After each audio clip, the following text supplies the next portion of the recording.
So, hi, folks, hello. We're going to begin very shortly, so if you could return to your seats, that'd be great. And I'd like to now take the opportunity to introduce the next two speakers who are going to be joining us for the final panel for the day. Please do return to your seats. And yes, we shall get cracking very shortly. Okay. Okie dokes.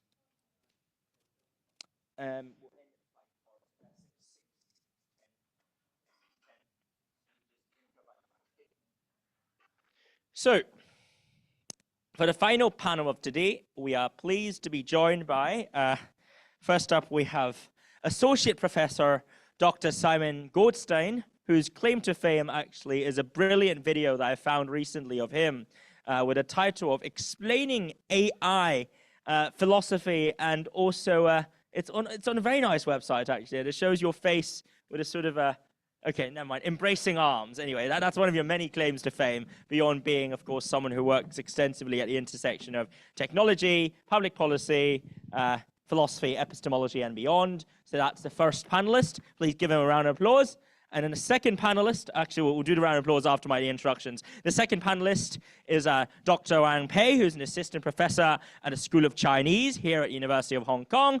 And of course, she also wrote a brilliant book, or co-authored a brilliant book called Just Hierarchy, which I'd thoroughly recommend to you. If you haven't bought it already, well, go get a copy of that now from Amazon or Baidu or Esleet in Hong Kong. So please, on that note, please allow us to welcome these two brilliant respondents with a massive round of applause, please. So Simon and Pei as well.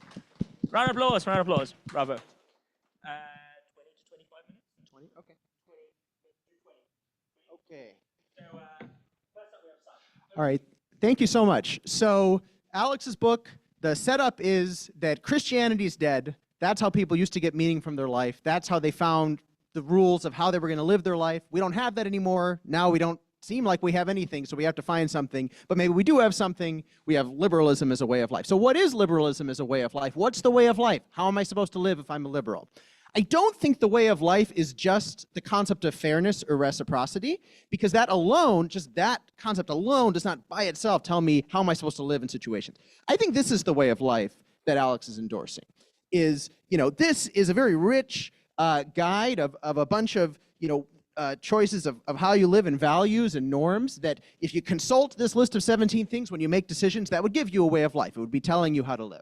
So what I want to do in these comments is critically explore this as a way of life. I reject this way of life. I think this is not an especially good way of life. I think it's a radically contingent way of life, and I don't think it's especially associated with liberalism as I understand it, and that's what I want to convince you of. And that's the issues I'd like to raise. So the big question that I have about this way of life is unified in some way, or is it a grab bag of things? By the way, I do agree this is a way of life, and I think that this is, like, specifically, I do think that these are core values of a particular sliver of society that was discussed before, of basically upper middle class coastal elites who are left-wing, and I think this really does capture a lot of their values. But what I'm interested in is assessing this value system, and is it unified? Are there good reasons to accept these values? Are these values related to liberalism? So if we want to assess, so the dream, I think, would be that this is unified and that these all can be motivated from core liberal values. In particular, the values I think Alex is most interested in the book is reciprocity and the idea of, well, what's the quote? I'm going to find the quote. A conception of society as a fair system of cooperation. Right? So I think what would be very interesting is to try to figure out, can we get these 17, and Alex does some of this work in the book, can we get these 17 values, can we derive them from the idea of society as a fair system of cooperation and reciprocity? And I think absolutely no, we cannot derive them that way. There's no way you could possibly derive them that way, and that is not true. That's what I think. Why do I think that? First of all, I think when we look at these 17 values, they are all independent of one another. Every one of these values is a very interesting claim about how you should approach various issues, and if you wanted to evaluate whether it's a good value, you'd have to spend 1,000 pages just on that value, and the arguments for and against it will have nothing to do with the arguments for and against the other ones. So it would be a cosmic coincidence if these 17 unrelated things all followed from fairness. Second of all, how do we assess what follows from fairness? Well, is a very fraught question. That's what Rawls was trying to do. So one way to assess that, one method of trying to derive substantive conditions in any domain, including how to live, from the core notion of reciprocity or fairness is through the idea of the original position, right? So that would be, and that's, Alex doesn't pursue that directly in the book, well, although the spiritual exercise, perhaps. So sure, okay. So then we can ask, can we derive these values from the original position? Well, then the one way to do that would be we enter the original position through the spiritual exercise, and we ask ourselves in any given domain, okay, you know, what do I think about snobbery from the perspective of the original position? You know, if I was trying to create norms that we're all going to follow, would, you know, in the original position, would I want snobbishness or non-snobbishness? And then you know, if we're going to get this, we'd have to say, in the original position, we're going to reject snobbishness. I don't agree with that. I don't think we're going to have that in the original position. I don't think that for any of these things, the original position is going to motivate them. Here, dialectically, similar to, you know, since Rawls started the original position, you know, people didn't really agree with Rawls about what he derived from the original position. I don't think you can derive much from the original position. And just as you can't, just as Rawls failed to derive you know, the difference principle in the political context from the original position, I think Alex will fail to derive these from the original position instead of politics in the domain of how to live. Okay, so let's see. Yeah, so then, okay, I'd like to do some case studies to think through what the issues are going to be. So the way that I think about these values is, you know, these kinds of social norms, each one of them is going to have very distinctive, you know, pros and cons. These usually what's going on with these kinds of values about how to live is that we've got some sort of social coordination problem, and there's very fragile, delicate questions about how to solve that problem. And I don't think just meditating on the original position is going to be relevant. Instead, we have to look at the causal effects, you know, going on. So I thought a nice case study might be from earlier in the day. We were talking about the idea of generosity and intellectual generosity and cancel culture and that sort of thing. So there's an interesting question, you know, when we're trying to create optimal social norms for how to communicate with one another, there's a spectrum. You know, we can either be very aggressive in response to ideas, or we can be extremely generous. We can have a lot of charity, or we can have a lot of skepticism. Interesting spectrum there. I think that's a really interesting question. I don't think the original position is going to tell us. When I think about this question from the original position, not knowing my identity in society, knowing less about society, I don't have strong opinions. The way I think about this question is really going to hinge on a lot of very contingent features about the costs and benefits of having more charity versus less charity. So what's going on with this? I think it's a game theory problem. So when you have more charity, what's the downside? When you have too much charity, that allows various kinds of game theoretic exploitation. Because if you're going to be charitable to anything anybody says, then that's going to allow sloppy people to exploit that. So if my strategy is to be very charitable, then that's an exploitable strategy that can lead to issues. Okay, but then there's benefits of charity, because when you're charitable, well, the downside of being very skeptical and, you know, uncharitable is you might miss out on good ideas, right? So there's an optimization problem. I don't even think the optimization problem has a unique answer. I think that actually the optimum is a mixed strategy, where sometimes players are charitable and sometimes they aren't. So I wouldn't even accept, I don't even accept that there's just a value, either be generous or don't. I think it's something like, well, 60% of the time you should be generous and 40% of the time you shouldn't, and you should do it, you should randomize. And I don't think so that's kind of how I'm approaching these questions. And yeah, I mean, but look, my feeling is it's not going to be the original position that's going to help you. Moreover, another way to see this is, all right, you know, when I always thought about liberalism, I think I'm a political liberal in that I accept, you know, I believe in equality of opportunity. I believe in, you know, supporting basic rights. I think I can do all of that while rejecting any of these, you know, and maybe I believe that the original position gets you some of those things, you know, so it's feeling like these are very I'm not convinced that these are following from original position. All right, give you other examples, you know, Alex talks about irony as a liberal value. You know, I don't think you can get to irony from the original position. I don't like irony. I reject irony. I think that when you live ironically, you tend to be dissociated from your goals. I don't think you're ironic about your core values. I don't think, you know, most people don't have approached the love of their children and spouses with irony. Usually we're more ironic about things we care less about. So I don't like irony. I think that's a big problem about the modern world. I'm post-irony. You know, other thing, I don't like humility. I don't think humility can be justified. Behind the veil of ignorance, I don't want people to be humble. I'm like Bertrand Russell. I think, no, everybody should just have a correct credence about how accurate they are. And humility is just irrationally downgrading your own confidence because Jesus Christ, the Lord, said to. Okay, so I don't like humility. I don't think it's involved in liberalism. I felt there was a lot of downgrading of negative emotions like rage and jealousy and envy. I love all of those things, but I love them behind the veil of ignorance. Here's what I'd like. I would like to have rage at other people, and I would like them to have rage at me. Why not? Well, it depends on the pros and cons of rage, like envy and jealousy. I want all of that. I want people to be envious and jealous of me. I want to be envious and jealous of them. Why? Because I think those are very motivating. And so they lead to very good outcomes for everybody, and it's good stuff, So I feel there's a lot of work to do to really support. I think that these particular values have a different explanation other than being supported from behind the veil of ignorance. I think that a lot of these values are ultimately part of Christian slave morality. And basically, the function of these values, this particular value system, is that it's about conformity and removing variance. And it's about, all right, don't speak out of turn too much and just kind of be calm. Don't get angry. Don't be jealous. Just keep your place and just be quiet and conform. And basically, there's this trade-off of how much do we want the tails? How much do we want high variance? How much do we want the black swan events? Versus how much do we want stability? And in general, I think, established institutions, like liberal institutions, they're going to tend to promote stability for various reasons. So these are the kinds of values that will get promoted in that setting. And in many situations, that can be good. That can be good in many situations. In others, it can be bad. Again, maybe mixed strategies are optimal here. So yeah, that's kind of my skepticism. Is to me, the critical evaluation of a way of life will need to be much more empirical.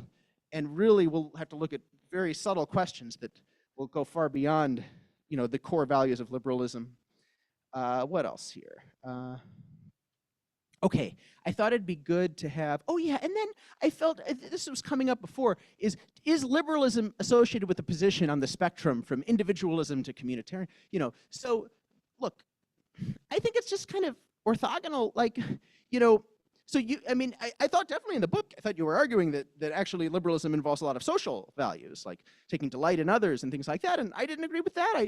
I feel, look, personality ranges from introversion to extroversion, and I don't think the liberal values tell you which way of life to lead. There's different solutions, and I wanted to kind of pose an example, so you can imagine a rugged individualist who respects the rights of other people and, respects them enough to support equality of opportunity and things, but doesn't like other people. What they like to do is art and math, and they're like best in the world at it. Not married, don't have friends. They're really good at it. They contribute a lot of value that way. I think they've got is their way of life a liberal way of life? I think their way of life is consistent with the core liberal values of reciprocity and fairness, and I think what they're doing can be endorsed behind the veil of ignorance. So, but that's going to violate some of the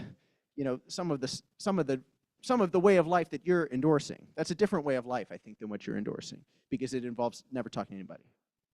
Just never talking to anybody, just being a hermit. But the way of life you were talking about didn't sound like a hermit could have that way of life. But I think it's consistent with fairness and reciprocity, because they pay their taxes. So that's kind of a thought experiment. So kind of stepping back maybe to reflect on a few structural issues, that is generating this. I think to really have a way of life for each of these 17 things, these are mainly spectrum things. And a way of life is going to have to choose how much of each of these things to have.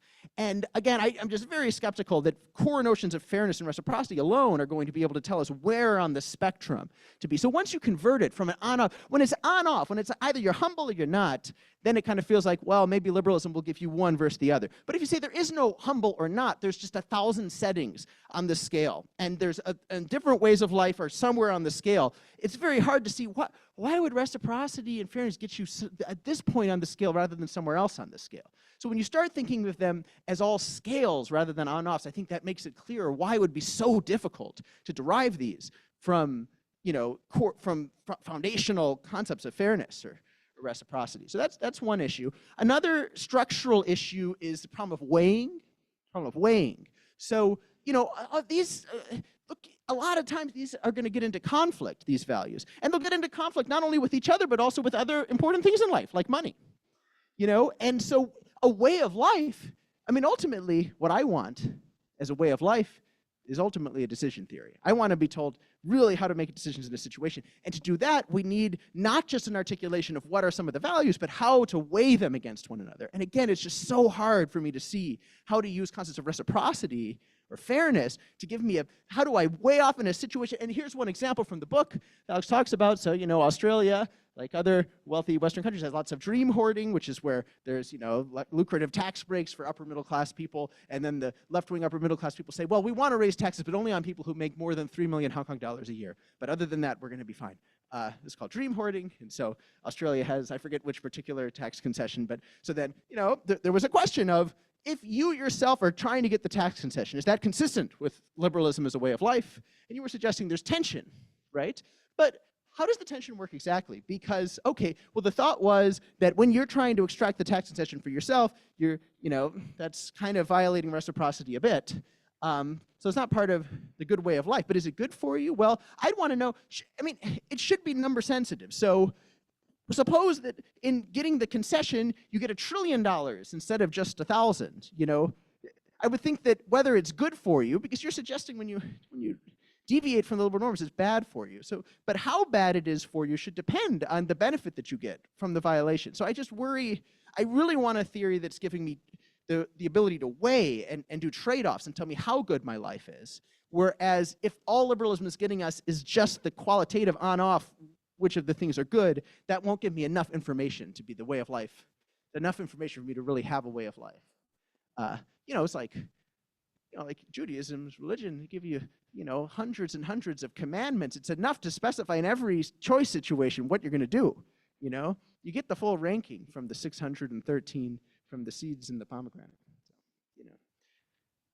Okay, and so, yeah, I think those are the main points I wanted to cover. Yeah. Wonderful. Thank you very much. Thank you, Simon. And now I invite Kay to share her remarks in response to Alex. Kay.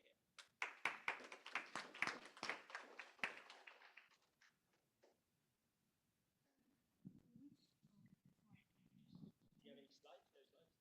No, no slides. Yep. Testing. This is good. Okay, just use this one. Thank you for still being here. I wrote a comment for Alex's book, and the original title is Liberalism Exclusively a Good Way of Life for Autonomous Citizen Living in a Contemporary Western Democratic Country. I guess the answer is yes. But I wanted to provide a little, like, a view from Confucian feminist perspective. To try to show that if you wanted to be a liberal in contemporary China, mainland China, still need to borrow insights from the Confucian and also feminist traditions. Well, I'll begin with the first part, being a liberal in a non-liberal country.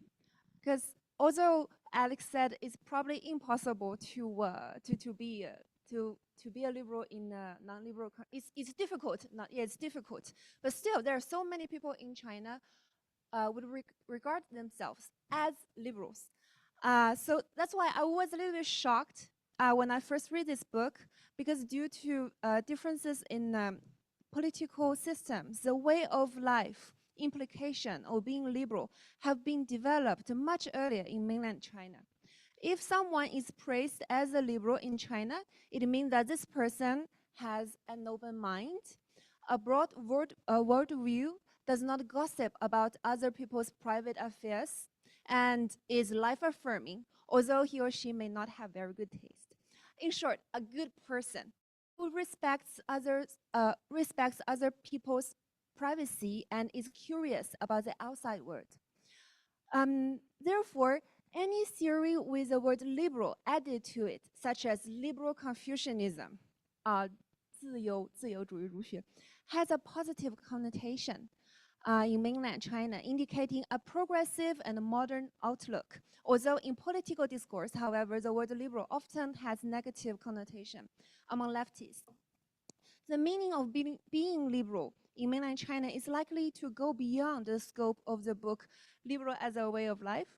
Lefebvre's book has little to say about intimate relations, for example, between family members and friends. But that's precisely in those contexts that the word is often used in everyday speech in mainland China.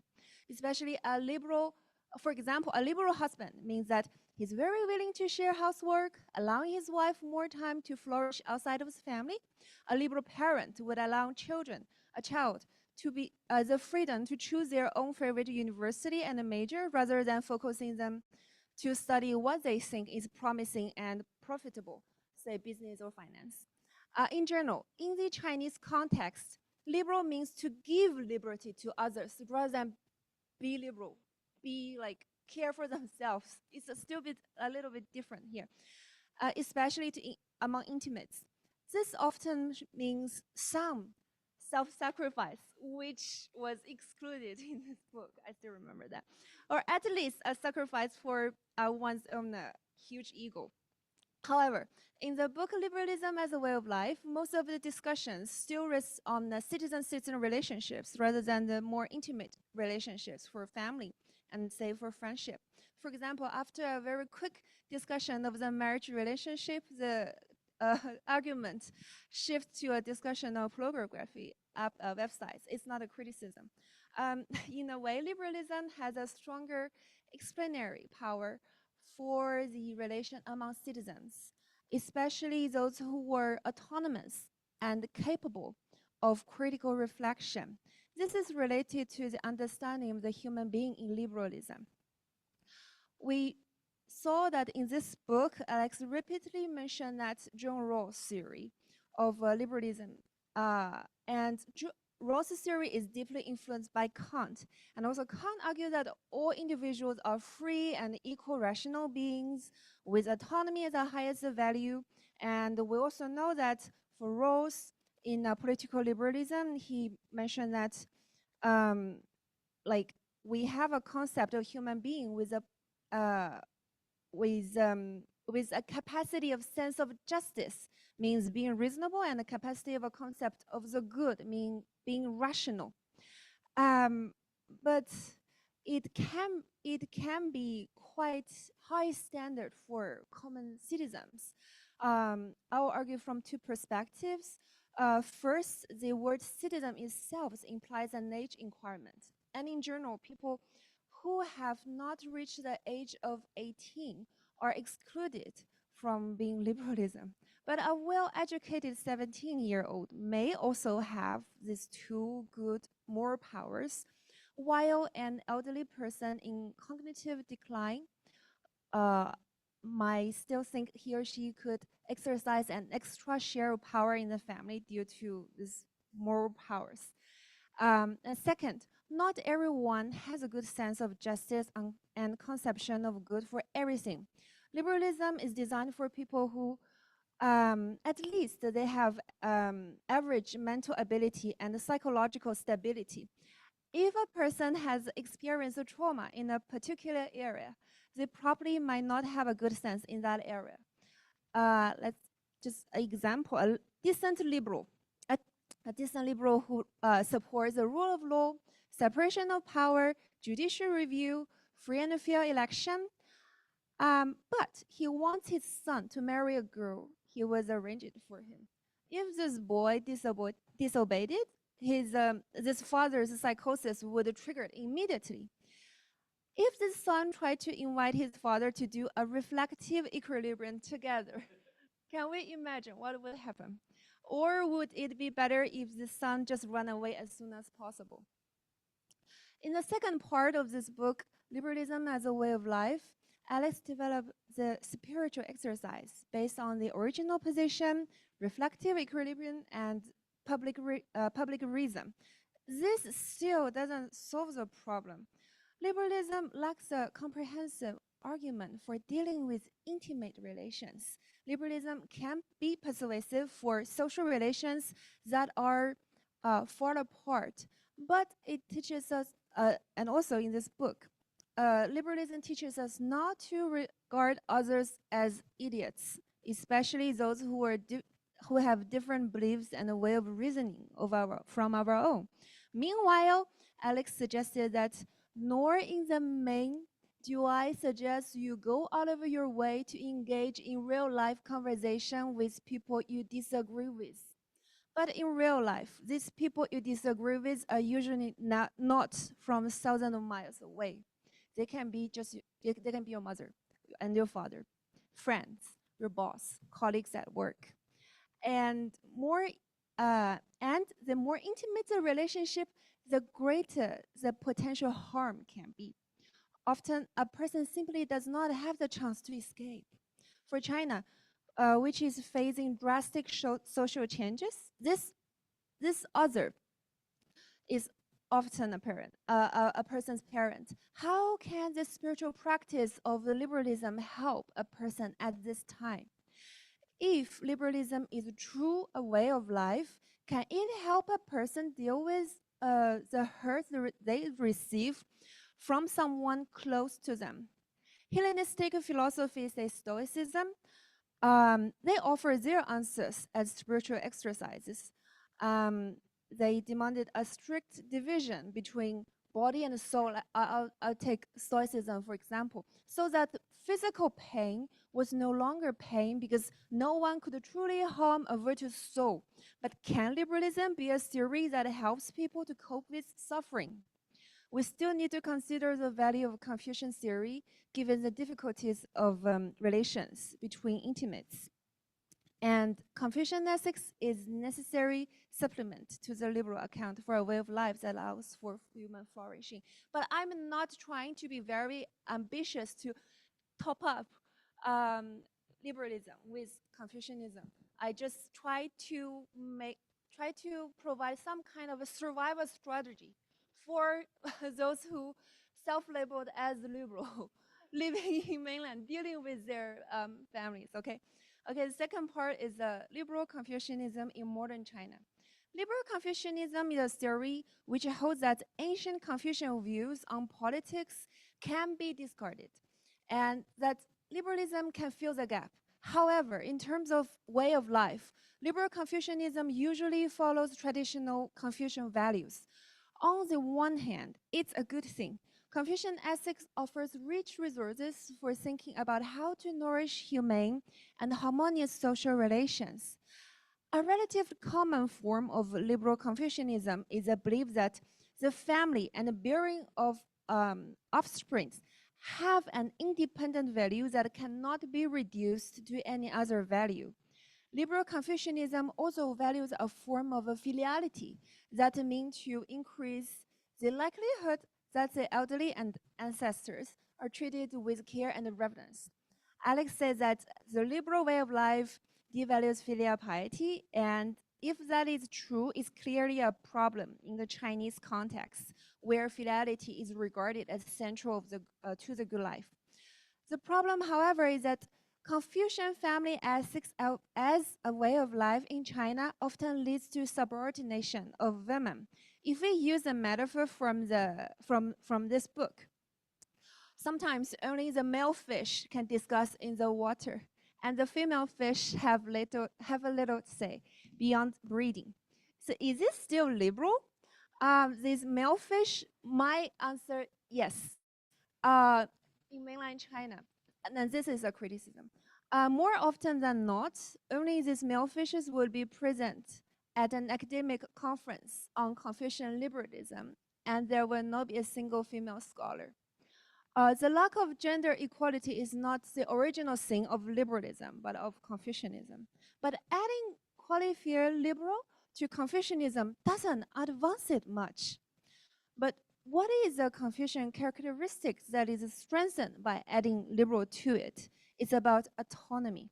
The Confucian tradition is amenable to enrichment with liberal ideas about autonomous individual. In the Analects of Confucius, Zigong once asked, "What do you say of me?" Confucius said, "You are a vessel." What kind of vessel? A gemmed, sacrificial vessel. But Confucius still said an exemplary person, a Junzi, is not a vessel. Zigong was already one of Confucius' favorite disciples, yet Confucius still used a higher standard to urge him to become an exemplary person. But an exemplary person should use his own mind to engage in critical reflection and become an outstanding person in diverse respect rather than blindly fulfill assigned roles, perhaps not unlikely autonomous self in the liberal tradition. Confucianism also requires the exemplary person to be filial to their parents. Here the thing would be more problematic. Who was supposed to take care of elderly parents? Marrying a wife would suffice. Mencius once said, to have someone to look after his parents does not constitute ground for marriage, but there are times when a man takes a wife for the sake of his parents. According to Mencius' teaching, is a social norm especially established by King Wen of Zhou Wang, that wives should provide filial care for elderly. This is because for ordinary families, men still needed to do physical labor, and they didn't have enough time to provide filial care. So, okay, how about those people who don't have to do physical labor themselves? They have other things to do. According to Xunzi, to be filial upon entering and to be good younger brother upon going out is lesser conduct. To be compliant to one's superior and devoted to one's inferior is middle conduct. To follow the way, the Tao, and not to one's lord, and to follow Yi and not one's father is the greatest conduct. In ordinary families, men had to do physical labor. Aristocrats, men serve the monarch, and Confucian exemplary persons, Junzi, those who are capable of doing critical reflections, they're busy pursue the proper way and rightness. In short, men are busy doing more important than providing filial care for their own parents. Therefore, they needed to marry wives to outsource this filial care. Still today, the view that men's career are more important than that of their wives is widespread, and especially among scholars. I'm not going to read this example, it's just a little bit cruel. But anyway, I just want to skip to the third part, a liberal Confucian feminism as a way of life. We invite Professor Li Chenyang. I'm talking about his book now. Since the publication of Li Chenyang's groundbreaking article, The Confucian Concept of Ren, and Feminist Ethics of Care, delineating the parallel between Confucian ethics and the ethics of care, the Confucian concept of Ren has been closely associated with care ethics in contemporary Confucian feminism. The re-evaluation of care within Confucian philosophy and the reassessment of the value of care have thus given impetus to the discourse on Confucian feminism. But simply emphasize the value of care is definitely not enough. Prefacing Confucian feminism with the word liberal would be probably can be an improvement, because Confucian care must be combined with autonomy to allow for a flourishing way of life. For Confucius, autonomy can only be achieved through lifelong learning. Although this is reflected in the Confucian concept of Ren, modern interpretations have deviated somewhat from this original meaning. Confucius' view of Ren includes both care and autonomy as core values, with the later more or less reserved for males. He provided us with a learning-based perspective that can help us understand why Confucian Ren did not fully apply to women in ancient China. In the Analects, Confucian's disciple Fan Chi asked about the meaning of Ren. Confucius said, care about people, just 爱人. According to the doctrine of Ming Zhongyong, Ren means the humanness, and its essence is a care between people and children, like a 亲亲. However, Confucius didn't discuss the possibility of a woman actualizing Ren, because this virtue also requires lifelong learning. Learning holds a significant position in Confucius philosophy. One needs to learn to become an exemplary person. Confucius once told Ziyu, if the exemplary person learns the way, the Tao, he would care about people. If a regular people learn the way, they become easy to employ. Even for those who already possess Ren to a certain extent, Confucius still demands them keep learning. If you love caring for others but don't like to learn, then your virtue would be distorted into simplicity.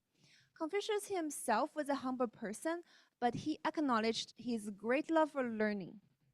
Among Confucius' many disciples, he only praised the Yan Hui, because Yan Hui is also a great man of learning.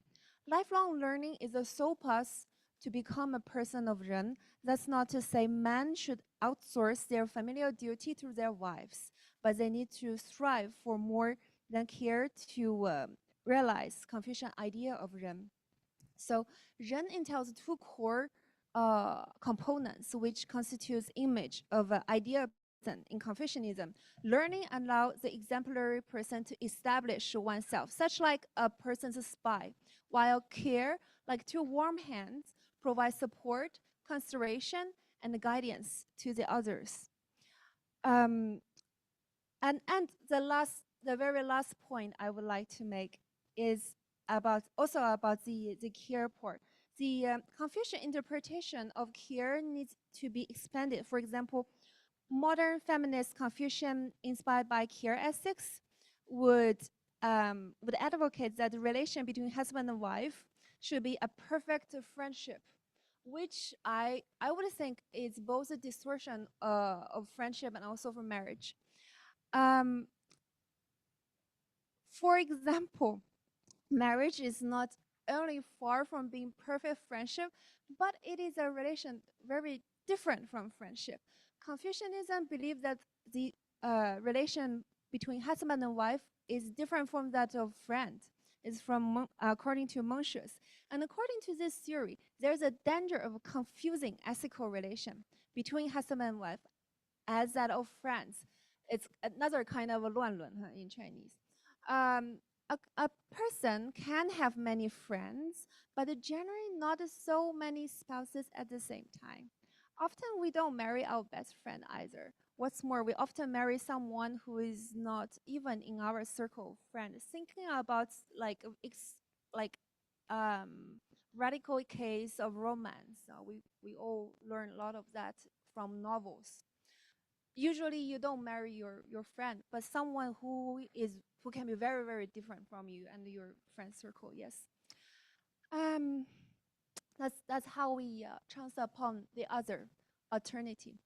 Okay, but can care ethics offer us any other insight into marriage? Certainly. In a family, there are people who passively need care, such as newborn baby or an elderly parent with Alzheimer's disease. In response to this concern, liberal Confucian feminism would demand that men take more responsibility. But in addition to this heavy and even burdensome care, there's also a more lovingly and intimate kind of care between equal power. For example, actively creating opportunities for a spouse to take care of you. This kind of care is often not that demanding in terms of energy and time, but is lovingly and intimate. For example, a husband may ask his wife every single time if she wants to more salt in her soup and let her decide instead of himself. Is this person has no idea how much salt he needs for the soup? Obviously not. He just wanted to transfer some of his autonomy to his wife. So in somewhat childish way. Another example is that a wife who has to make her husband make the bed every day as if she couldn't do that. These examples can all sound pretty silly, but they have one thing in common. The spouses recognize their own limited autonomy and hope that their spouse can take care of them. This active approach to seeking care should not be seen as a psychological regression, because the person concerned is capable of doing themselves. Rather, It is a Confucian ritual-like practice between husband and wife, and ultimately helps a person to form a trusting relationship with their spouse. Also, it takes a strong person to bear their weakness and seek care in the face of a loved one. It's worth asking if the liberal way of life can provide guidance of ethical relations between intimates. In this fantastic book, Alex contrasts a liberal spiritual exercise using the original position, reflective equilibrium, and public reason. Confucian feminism can draw on this set of technique in the public domain to promote ethically informed relation between citizens. But what should you do if you encounter someone in life who is neither reasonable or rational? What's worse is that they could be your parents, boss, and a doctor thesis advisor. That's the worst. Perhaps spiritual exercise can provide some guidance for dealing with problematic relation between intimates that are compatible with just relations between citizens. And I'd like to hear that from Alex, what Alex has to say in this regard. And it seems more straightforward to supplement the liberal way of life with insights from Confucianism and feminism. Okay, now the conclusion.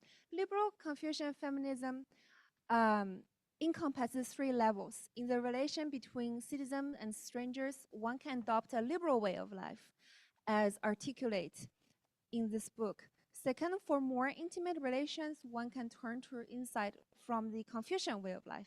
And third, to reduce gender inequality, the feminist way of life may be necessary so that women can achieve more autonomy and men can learn more about care.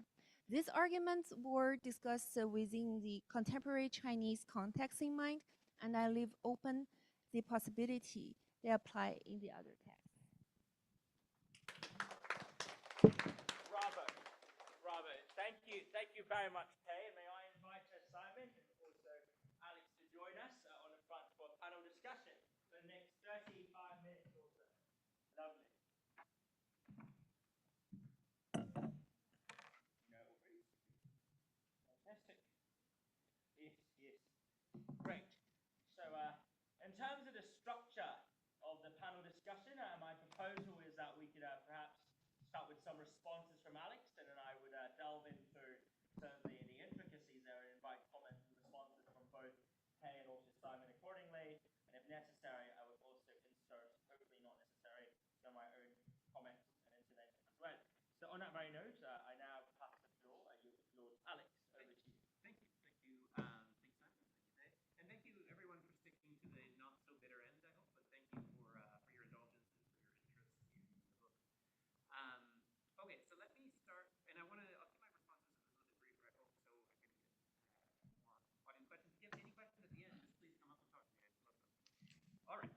So, Simon, hard-hitting response. So you describe both of these kind commentators sent me their text in advance, so I'm a little less scattered, so I can kind of move through them with a bit more deliberation. So you start by describing this a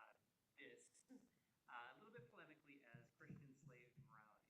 Now, actually, I think that's not I think it's polemical, but I don't think it's inaccurate. So I'm a big believer of the idea of always historicize, and I do believe that liberalism grows out of Protestantism and it grows out of Reformed Christianity.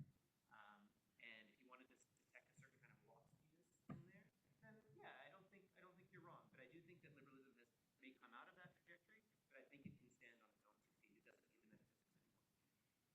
Moreover, Rawls himself was a lapsed theologian, right? So when Rawls was 19, he wanted to go into the ministry, and he was all set to do that. He wrote his undergraduate thesis at Princeton on concepts of sin and faith. Very impressive for such a tender age. And then he went to the Second World War, lost his faith. But in a sense, the rest of his life was spent trying to secularize his theology, trying to recover a certain kind of vision. So when you say slave Christian morality, like, it's a bit mean, but it's not wrong. I think that descriptively that might be accurate. If you want to, so yeah, I agree. The next, so that's my concessive point. My next point is less concessive. So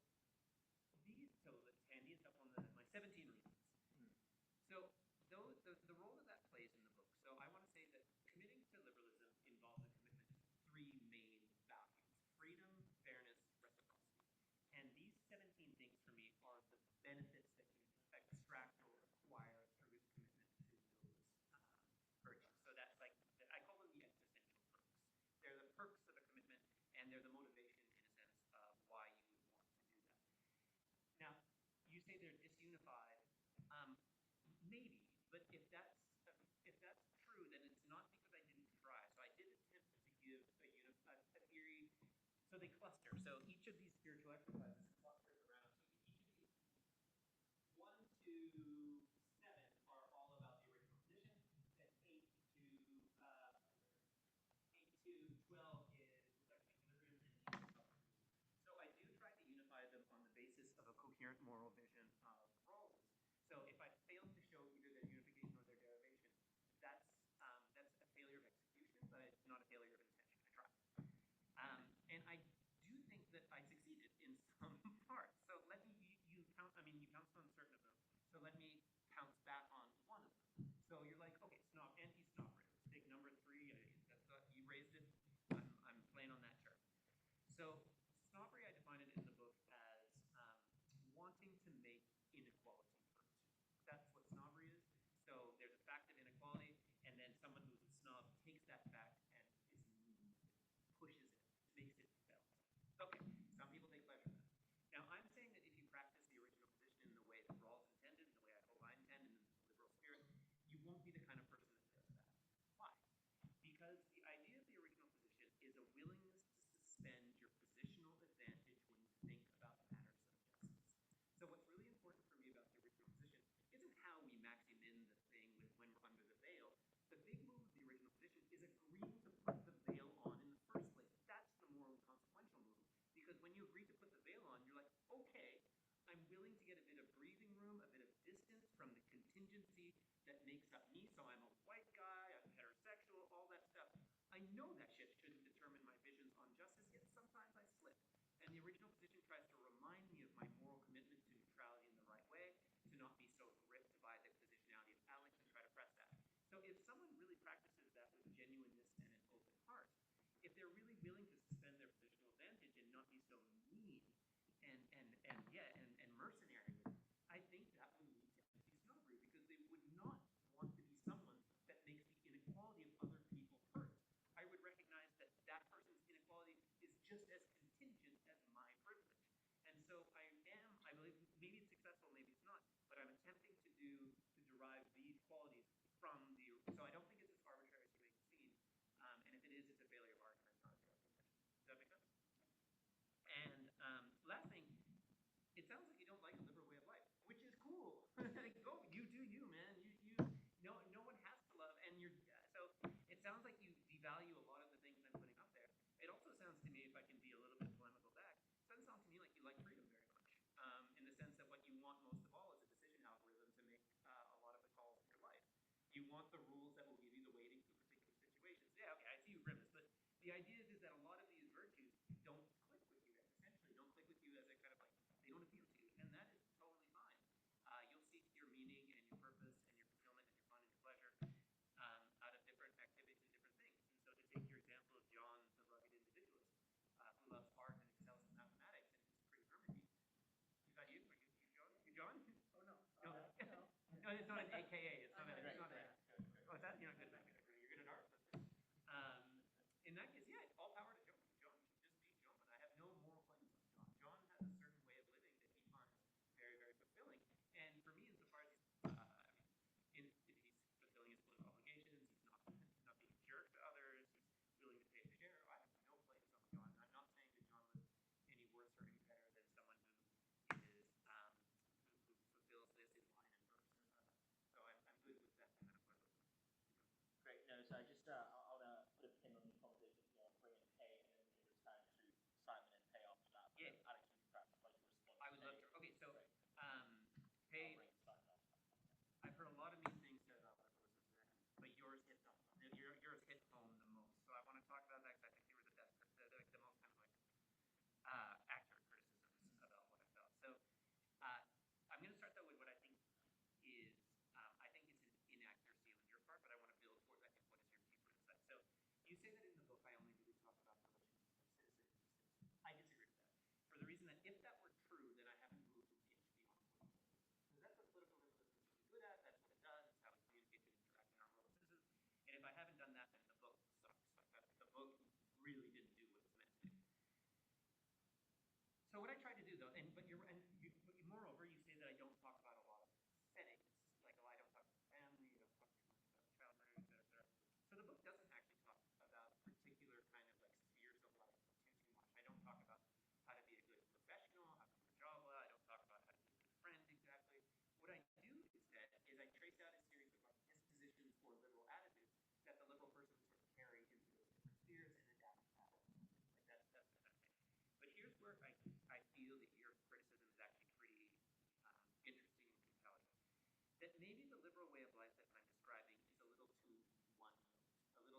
undifferentiated, to realize the specific goods that are tied to specific different spheres of human life.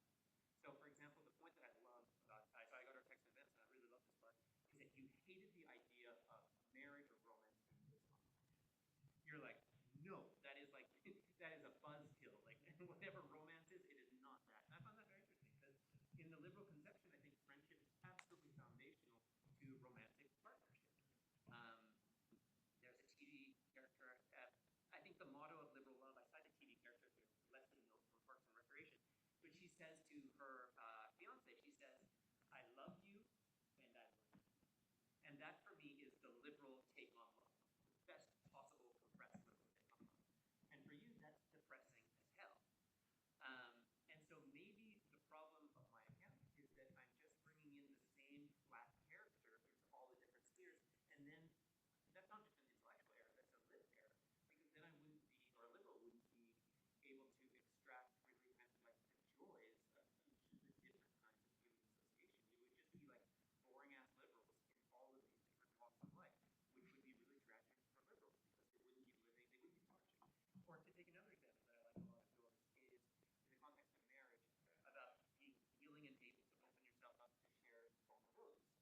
And maybe if a liberal is like too much on autonomy, too much on self-reliance and all that stuff, they wouldn't be able to do that. And that seems to me like a real deprivation that a liberal would inflict on him or herself. So in these ways, I think that your criticism, I think it's wrong to say that I'm citizen, but maybe you're right to say that I'm too flat. I'm too kind of like, it's like a sitcom character going from situation to situation and not realizing the depths of what the human can be. And that seems to be interesting and possibly sadly right, but I don't know. It's worth noting, just as an addendum, actually, the two threads or critiques I've observed in the past 2 hours. One concerning the disabled, the Aboriginals, and also the indigenous populations, and the other is Hayes' analysis of the family, and also the experiences of the female experience, so to speak, in this question. It's quite familiar or reminiscent of 2 lines of critique we've heard respectively from disability theorists, right? So, Sophia Wong, on roles, and also subsequently, secondly, to the second point, Susan Oken's point, right, justice, gender, and family. I think these are long-standing criticisms of roles that are worthy of serious addressing. It's beyond just sort of, this is not a buffet, you can pick and choose. I think the deeper question is, what about all of those folks who can't operate the cooperative model that he envisions the social justice to revolve around? And I think that's fundamentally what you might be faced with as a very heavy-hitting objection, to bring these strands together as a whole. But on that front, whilst you're chewing on that, I want to bring in Simon to respond, and then Hayes to respond in that order. So I thought your responses were directly on point to my response. I'm not sure where we're going. So the key question that I really want to drill down on is whether you can derive these different things from the original position. So first of all, I'm wondering, are you conceding that you can't derive it through? So you think the other liberal values cannot be derived from the original position? Yeah. But if so, then that's really so. Then, how is the original position connected to reciprocity and fairness? Because then are we really saying so? Humility, for example, is not connected conceptually to fairness and reciprocity. Okay, right. And you also said in the book that reflected equilibrium is actually something really any theorists that are not liberal. So I feel it is a concession for you to concede that many of these, or a third of these values can't be derived from the original position. Hey, that's okay. That's a hard way to put what I just agreed. So I walked into this, so I just shot myself in the face. But you're okay. Fine. Yes.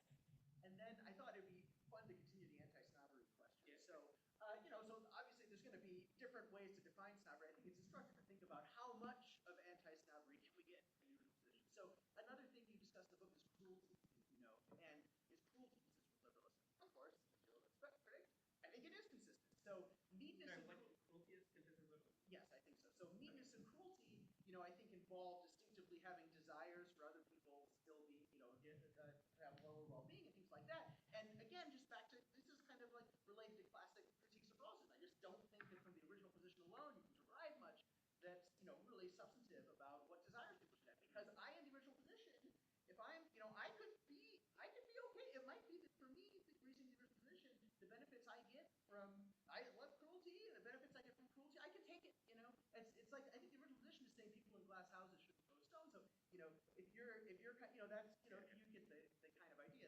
so I may myself be against anti-snobbery, but then the question is, does the original position get you rule it out? And so I think that we can coherently agree to an equilibrium, to coordinate on an equilibrium that has meanness and cruelty in it.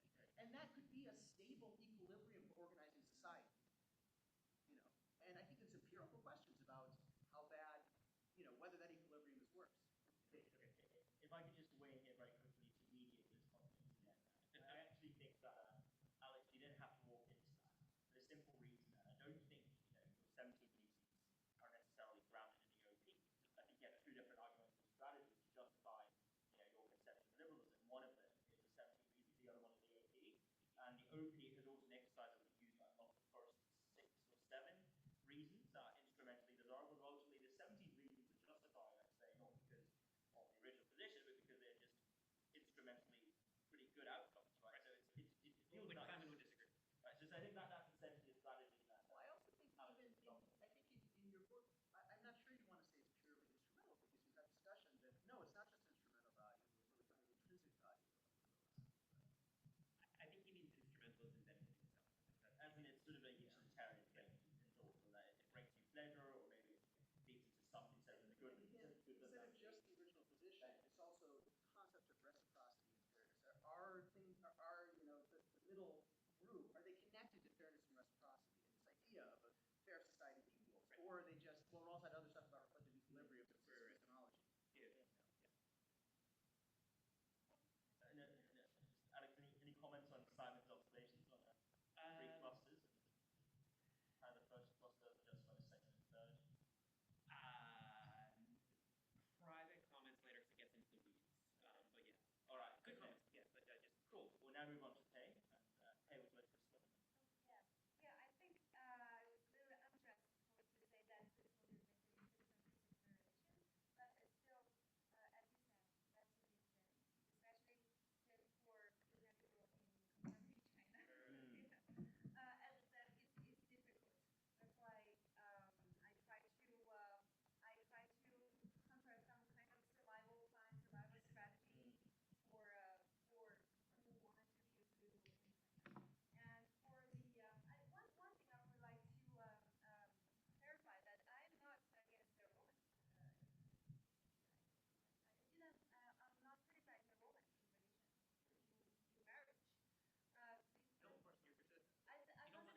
soulmate hasn't done the dishes in 4 nights, you're like, fuck that, your turn.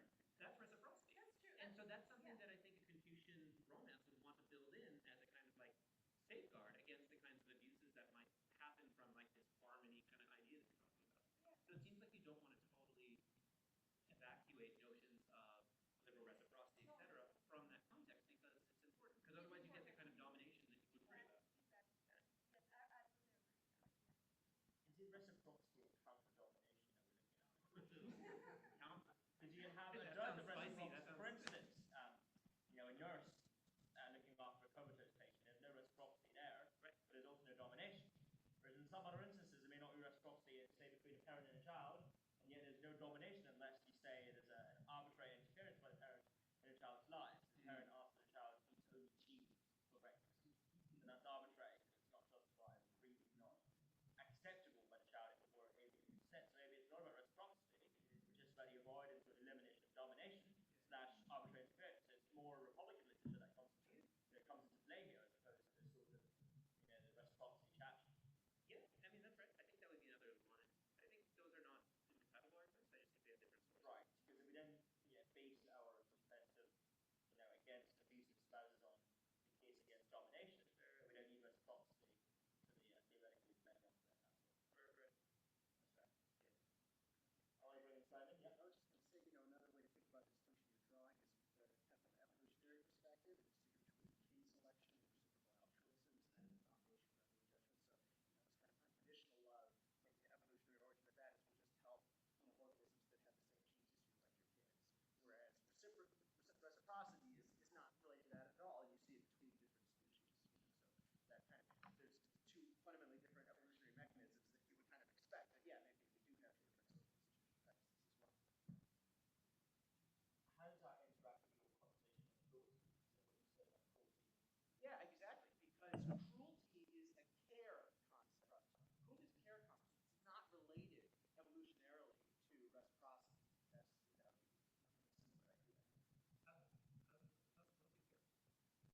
Well, I don't know. That's a hypothesis. Yeah, So the idea being, cruelty involves taking pleasure in seeing suffering, and feeling so then the alternative is when you see suffering, you're upset, and so that's a kind of classically associated in evolutionary psychology with kind of care kind of reactions, and like obviously the canonical example, you see your baby and your baby's crying, is that you want to relieve, you have just an intrinsic desire to relieve the suffering. So intrinsic desires to relieve suffering are usually more in the evolution of origin. Why is that fit for you to have such a desire? Well, because usually you do it towards things that have the same gene history. Great, so I'm going to open up the floor to questions, and I'll take as many as we can, because we have a lot of time actually, so that's brilliant. I recognize Wong, and I recognize Tong in that order. Anyone else want to ask a question? If not, we'll have the both of them first, and then we'll move on to the rest of you. We've got great students as well, but we'll start with two wonderful veterans.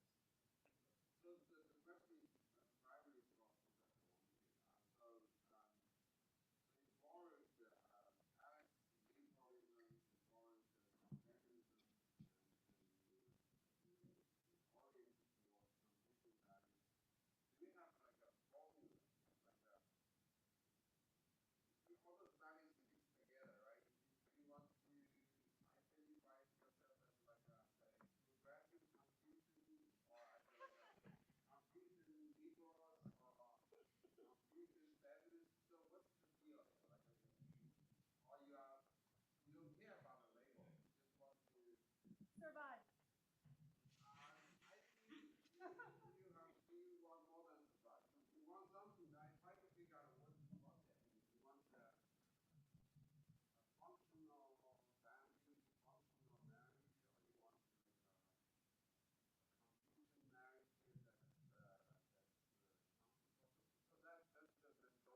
people, I mean, actually, in your in today's presentation, you also mentioned that sending daughters to private school, which is not from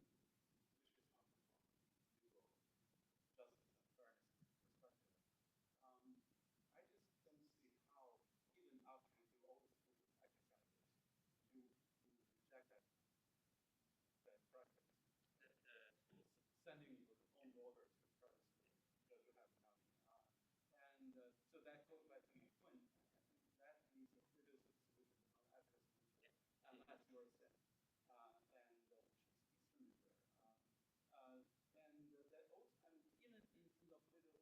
unless you're a sin, which is extremely rare. And that also, I mean, even in terms of political solution, I wouldn't advocate a solution where, like more like a casino solution. So you just give all your money to all the people in need. I think that wouldn't be a very fruitful framework either. I think that goes back to the confusion idea. Partiality is real and is justified. It's perfectly fine for parents to care about people or children more than strangers. We just need a little bit more fairness, but not too much. Otherwise, it's just really a strange world. I always mention this when I'm teaching Confucian partiality. It's reported that in the province in China, two children are drawn into death. The father of the father of one of the children, the other child, unrelated to him, he saved that unrelated child first, and then his own son died. That in a way that's impartiality, but I think everyone would think that father is just messed up, but there's something wrong with that guy. So I think even in this ideal world, we use political ways of enforcing some kind of fairness, and even be partiality. It's very easy that way. Fantastic. So I would invite Kay to respond first, and then Alex subsequently. Maybe we will then have some questions after that. For my methodology, I want to borrow the metaphor from this book, saying that for Alex, liberalism is a water discernment, and for being Chinese, Confucianism is a water we swim.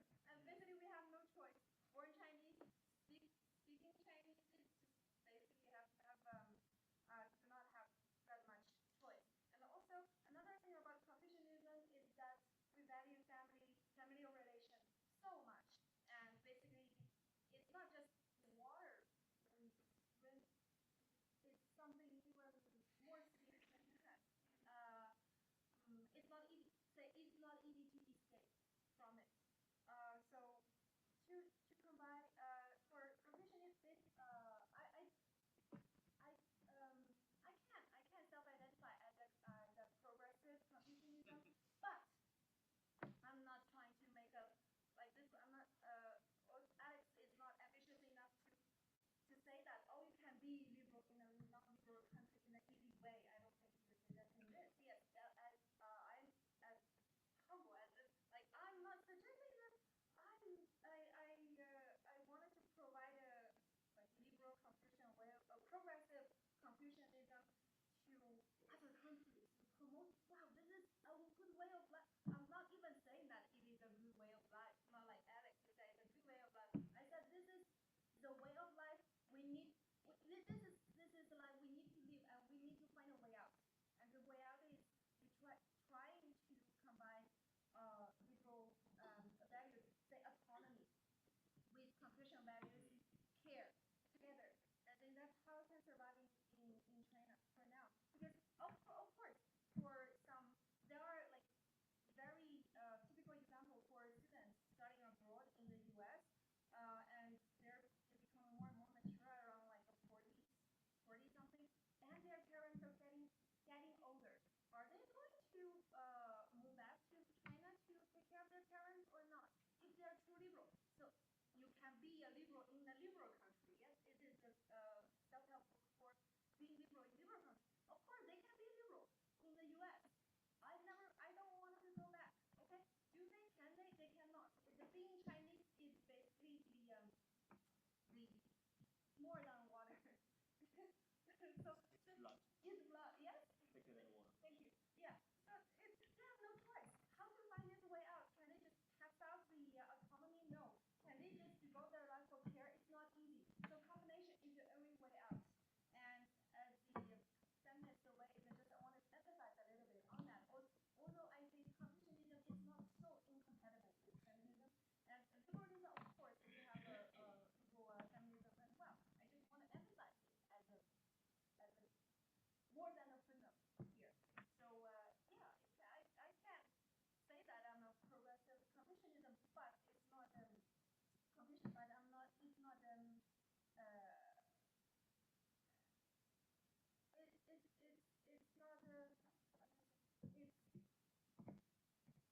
I don't want to promote this. Yeah, as I said, just for survive, for survival. Now, we are running out of time, so we're coming up to the end of our, not just panel, but the entire conference as a whole. So may I invite Alex to respond to the questions from the floor just then, and also maybe just offer some summative remarks on both the panel and the entire conference as a whole. And you have as much time as you need, but no more than 8 minutes. So hopefully that's grand with you. And I look forward to hearing your concluding remarks. Thank you very much. Thank you. All right. Concluding remarks. All right. Okay. No, I like this idea of A here as a magpie. She's like taking a little bit of confusion. I mean, that's great. I really don't want to give the impression that that anyone in the modern world, no one is anything all the way down. I use that language as a shorthand, and it's helpful for me because I want to emphasize the point. But no one is ever something all the way down. Like if a Christian in the United States were a Christian all the way down, that would mean he would cheer for his sports team as a Christian. Like that would be crazy. We have a word for that. It's called a fanatic. No one wants that. So everyone is a mix of stuff. It's just that liberalism, in my mind, is just so very hegemonic in my world, at least as a publicly professed value system. I agree there's all kinds of undercurrents that are illiberal, but they're kind of like moles. They only pop up at dark, like they're like E. But most of the time in the sunlight, it's just liberal values being professed. So I would be happy to be able to take Confucian values or whatever, but they're just not live in my world in the way that they are live in your world, and because you have that a lot of Confucianism stuff, but then because of how globally dominant liberalism is, you also have that constantly intruding perhaps into the background culture. And so then it makes a lot of sense for someone like Pei or whoever to be able to cobble together some way of life that would be a composite of these things. But they're just not live in the world that I live in because my morality is just too hegemonic, it's too homogenous. I'm not celebrating that. That seems like a fact. So when I don't want to deny that. I don't want to claim that you have to be pure. It's not a purist book.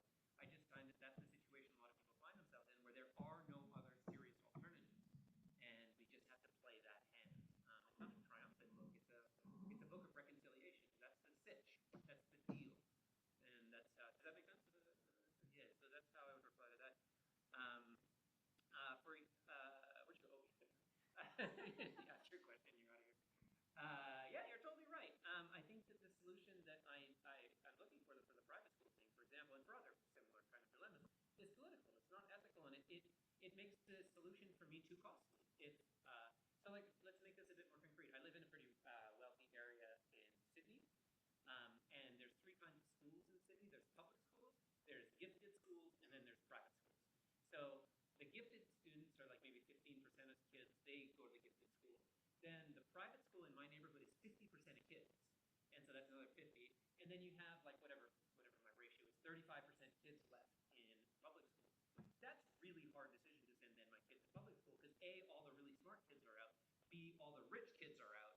So C, you just have this kind of like Mad Max out there. If you've seen the movies, it's just like road warrior kids. And I'm like, no, I'm not sending my kid into that ordinance. No, it's not happening. So you're right. I can't make that cost, but that doesn't stop fellow liberals from blaming me, as I have in my friends. So, but I agree with you. The solution and it comes down to collective action problems. And I think liberals. So this is a reason. So I'm kind of bouncing here. I think the one thing that liberals are really, really bad at is collective action problems and solving collective action problems. So I think that climate change is a terrible challenge for liberals in particular, and I think liberalism is the main driver of climate change these days, not capitalism. Capitalism can be regulated. incentivizes everyone to make decisions on the basis of their own entitlements, their own interests, their own rational choices. And in that kind of world, if I see my neighbor take a trip to Hawaii, well, screw it, I'm going to go to Hawaii. If I see them buy a big-ass SUV, screw it, I'm going to buy that big-ass SUV. And so unless we go like full China and have like collectively imposed situations, then liberalism has no answer to climate change. It's just going to keep on, unless we just have to technology our way out of it, and that's our only hope. So I think it's a real internal deficiency of liberalism that it is extremely bad at applying to collective action problems. And so that I feel is dangerous. I don't want to end there, because that's kind of like Any final thoughts? And final thoughts? No, nothing live. No, I will end there, but it's not the message of the book. It's not a game book. But I want to thank everyone for your time. Great. Once again, everyone, please thank our fantastic panel, Alex, Pei, and also Simon. Yeah, thank you. Thank you. And that concludes our symposium for today. Thank you to all of you who stuck and stayed here with us till the very end. And we look forward to welcoming you back to more exceptional Hong Kong Ethics Lab events in the future. So stay tuned and do subscribe. We don't have subscription service, but just pretend you can subscribe, like we're pretending we're liberals anyway. So thank you very much. Cheers. Have a lovely evening. Ciao. You know, it's interesting. I actually think the exact opposite about the original position. I think it has a completely straightforward analysis of climate change. Because I think it does best on a class of games that are prisoners' dilemmas or a kind of collective action problem where, look, behind the veil of ignorance, we'd all agree, let's emit less. By contrast, what I was trying to point to is there's other classes of games that are called games of coordination.